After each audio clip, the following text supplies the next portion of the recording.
दुनिया में आप जितना सुख की तरफ भागोगे, खुशी उतनी ही कम होती जाएगी। अगर आपको खुश रहना है तो सुख का त्याग करना होगा।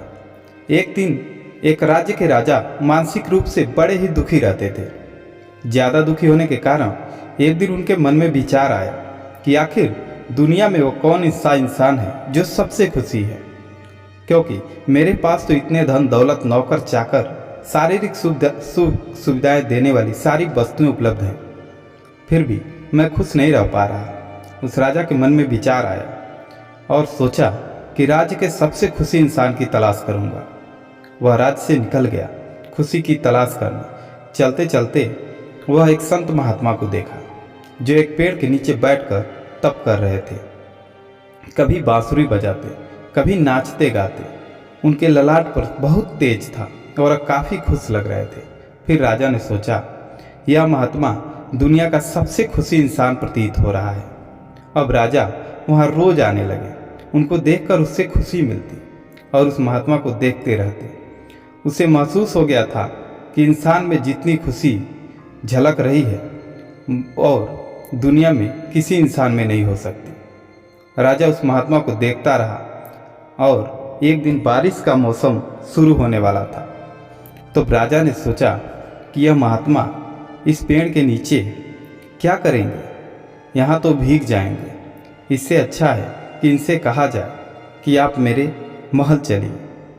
राजा महात्मा के पास गए और बोले, महात्मा, अब बरसात आने वाली है, आप इस वृक्ष के नीचे बारिश में कैसे रहेंगे? इससे अच्छा है कि आप मेरे साथ मेरे महल चलें। कम से कम आपका सेवा करने का मुझे अवसर प्राप्त होगा और आपसे कुछ ज्ञान की बातें सीखने को मिलेगी। राजा बड़ी ही उत्साहित था कि महात्मा का जवाब क्या होगा। इतना सुनते ही महात्मा तुरंत उठे और राजा के साथ चलने को तैयार हो गए। राजा ने महात्मा से ऐसी अपेक्षा नहीं की थी। राजा तो तब खुश होते जब महात्मा कहते, कौन सा महल, मेरे लिए कोई महल मायने नहीं रखता, यह वृक्ष ही हमारा महल है। ज़्यादा बड़ा महल मैं महात्मा लेकर क्या करूँगा? मेरे लिए ठंडी, गर्मी, बरसात, कोई भी मौसम मेरे लिए सब अनुकूल है। मैं इसी में बहुत खुश हूँ। अभी राजा इतना सोच ही रहे थे कि महात्मा उनके घोड़े पर सवार हो गया और राजमहल चलने के लिए तैयार हो गया। अब राजा को कुछ भी नहीं सूझ रहा था, महात्मा से क्या कहें। राजा सोचे, कितने राज्य, इतने लोग राज्य में रहते हैं, मेरे महल में रहते हैं, बहुत सारे लोग हैं, तो एक महात्मा भी रह लेगा। वह महात्मा को लेकर राजमहल पहुँचे। महात्मा फिर भी उसी तरह खुश रहा करते थे।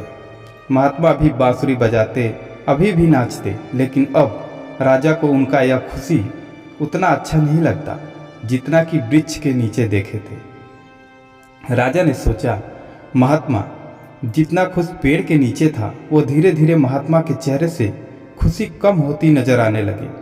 काफ़ी दिनों बीत जाने के बाद एक दिन राजा महात्मा के पास पहुँचे और बोले, महात्मा, मैं सबसे खुशी इंसान की तलाश में आपके पास गया था। तब आप बड़ी ही खुश थे और खुशी के लिए वहाँ से सारी सुख सुविधाएं मिलने के बावजूद भी अब आपके चेहरे पे तनाव नज़र आ रहे हैं और कुछ दुख नज़र आ रहे हैं। इसका क्या कारण है? तब महात्मा बोले, मैं उस पेड़ के नीचे था तो मेरे मन में लालच नहीं थी, यह सुख सुविधाएं नहीं थी, मेरे मन में लोभ बिल्कुल भी नहीं था। लेकिन जब से मैं राजमहल आया हूँ, ऐसो आराम पाकर मेरे मन में लोभ आ गया है। इसलिए मेरी खुशी, मेरा सुख चैन धीरे धीरे खत्म होने लगा है। यदि मनुष्य लोभ, मोह, आलस्य का त्याग कर दे तो दुनिया का सबसे खुशी इंसान बन जाएगा।